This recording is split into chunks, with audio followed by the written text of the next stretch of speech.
So what campaigns were you working on this fall, and how successful were they? Nicole, what were you doing? Sure. I'm working for a statewide organization right now, powerpack.org, and so I was actually doing a lot of work around California and wasn't planning on being extremely involved in San Francisco. I did volunteer at the beginning in walking precincts for several of the candidates, Jane Kim Shree-Mathis, the school board candidates who won.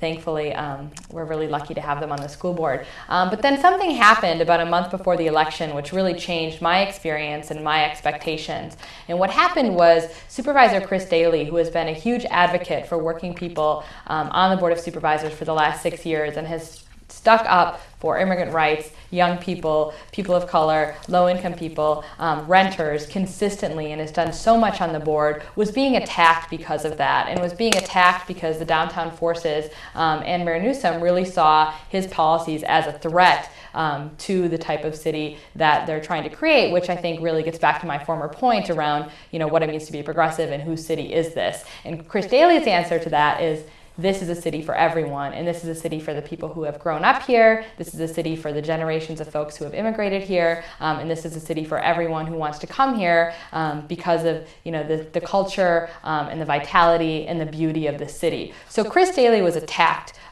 consistently, and it really changed my experience because I felt that it was really my duty to step in and to try and do whatever I could to make sure that his seat was retained. Board of Supervisors, and to make sure that we didn't lose his voice. And what created was something really wonderful, which I can talk about more, which I'll talk about more in depth. Yeah. Okay, and Krissy, you ran for Congress, and I did. That was amazing. Thank you. You were very much a part of that. Yeah. You were amazing. So, yeah. I and Erika also was a big help on that. I ran against Nancy Pelosi to.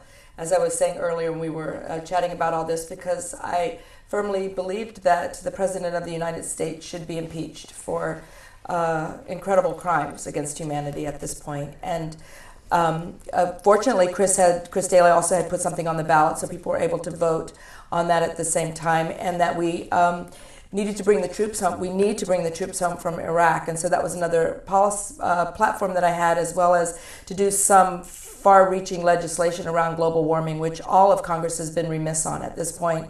One of the things I wanted to do, which was contentious, is I think we need to legislate how many days a week that we can drive our cars, that driving a car is a privilege. At this point, it's not a right, and that we are in serious problems with the polar ice caps melting, and that it should be front and center on the agenda of every congressperson right now to do something about those three issues. And so, obviously I did not win, but I think given the circumstances that were going on in San Francisco and some of the obstacles I faced, we actually did really well to get 8% of the vote, and we got the highest percentage of any third-party candidate in the United States running for national office. So that in itself was a victory.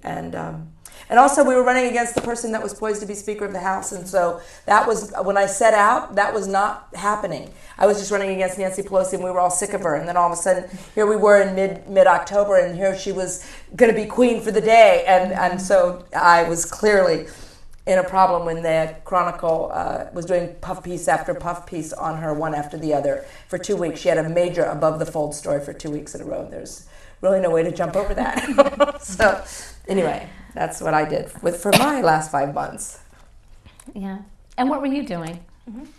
Well, as the resident partisan hack here, I certainly was organizing for pretty much all the Green Party candidates locally, so I was happy to walk precincts. Basically would walk a lot for Jane Kim, who was our victorious school board candidate, and would carry literature for all the Green Party candidates, which was a nice thing to be able to do. Cover a precinct, drop all the literature, knock on doors if I could, speak to the voters as well. Also doing media work for the Green Party, putting out news releases, getting the word out, helping to promote our fundraisers and events and so on and so forth. Also attending these events and helping provide some positive energy for the campaign. But I was quite pleased at how we did. Yeah. And I want to ask you specifically to address that in a minute, but let's get to Natasha first. And then. Well, so I was working to engage young people in a sort of broad spectrum statewide of progressive candidate campaigns and issue campaigns. But here in San Francisco, I spent a lot of time in Chris Daly's campaign, and a lot of our members and volunteers spent a lot of time there. We were also working on Amy Allison's campaign in Oakland. Wow. Now, were you able to mobilize a lot of young people to work on people's campaigns? Yeah, I mean, we had on election day about 100 young people volunteering just on election day alone. That's amazing. Yeah. That's great. That's incredible. And just in Oakland and San Francisco.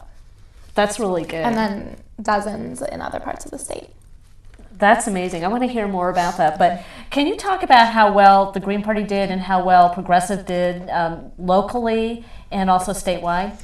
Well, certainly. I mean, locally here, of course, Jane Kim, who's a registered Green who ran for a school board a few years ago, ran this year, came in first, which was really amazing. Of course, there were 15 candidates on the ballot for school board. It was a very tough race. She bested an incumbent, Dan Kelly, who will no longer be serving on the school board.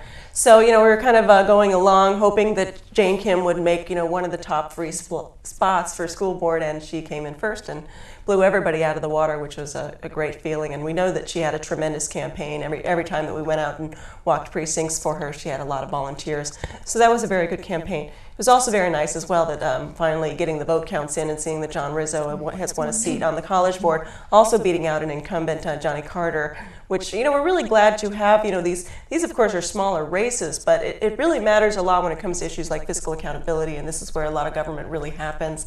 The schools are really important. We need accountability. We need to know that our money is well spent. We need to deal with the issues such as some of the gaps in achievement, especially with the public schools here in San Francisco. So that's very exciting for us to win those races. And of course, the candidates that we endorsed, such as Kim Tree-Moffis, who was a Democrat, but we endorsed her for school board, also won, which is a significant victory. Now we now have a progressive majority on the school board, which I think is great news and will be great news for the educational system in San Francisco.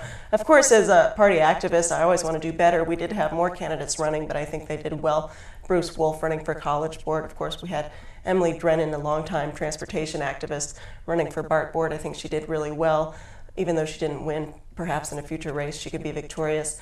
Again, I think a down ticket race, so to speak, but certainly a very important race. And I think statewide and nationally, the Greens have done fairly well, breaking out percentages that nobody thought we would come close to. We had candidates in Maine getting 11%, candidates for governor, that is. Same thing in Illinois. We had a candidate for governor get 11%. Been winning a lot of local offices. The mayor for Richmond. The mayor in Richmond, of course. Yeah, that's huge. Making a lot of news because over 100,000 people living in Richmond, and we have a Green mayor who was just elected, Gail McLaughlin. And if you look at the city of Richmond, of course, a very disenfranchised community, a community with a lot of problems, a lot of unemployment and crime problem, and it's really good to have some strong progressive leadership in a town like that where you really need some thinking outside the box, somebody who's really going to take the bull by the horns of the problems and really get out there in the community and solve the problems, roll up their sleeves rather than just kind of going along and being a tool of Chevron, which is a big business in Richmond, and just doing whatever the elites want. So I think that's a really great news. To see the Democrats retake the House and the Senate nationally, I think was good news, but largely because I think we've gotten so used to complaining about the Republicans, maybe now we can complain about the Democrats for a while.